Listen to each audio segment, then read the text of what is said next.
In most high-income countries, more than 70% of the population has received at least one dose of a COVID-19 vaccine. But in low-income countries, the figure is less than 4%.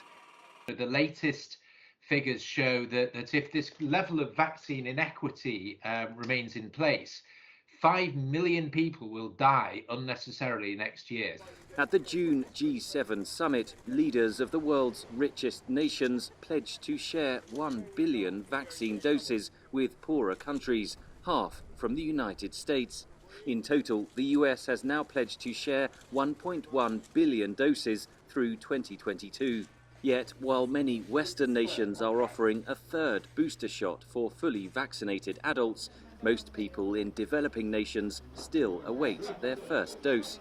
As negotiations on combating climate change continue at COP26 in Glasgow, trust between poorer and richer nations is fragile, says Yates. You can very much see countries, particularly in the South, saying, well, why should we cooperate with you on this issue, which is happening now, but is going to get worse, on the situation around climate change, where you're patently not helping us at sufficient scale on something of a much, much more immediate nature that can threaten millions of people's lives next year. COP26 organisers offered free vaccines to registered delegates unable to get them in their home countries.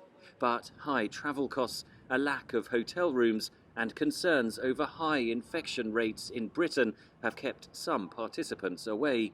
Musonda Mumba of the United Nations Development Programme chose not to attend the COP26 summit and spoke to VOA from Nairobi. Climate change is not just a climate issue, it's a climate justice issue.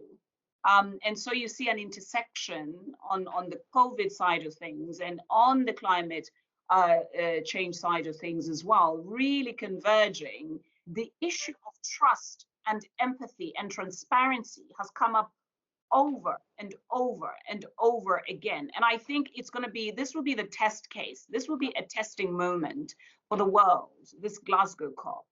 Scientists say the world is facing two emergencies at once. At the COP26 summit, there is a recognition that countries need to work together to tackle the existential threat of climate change.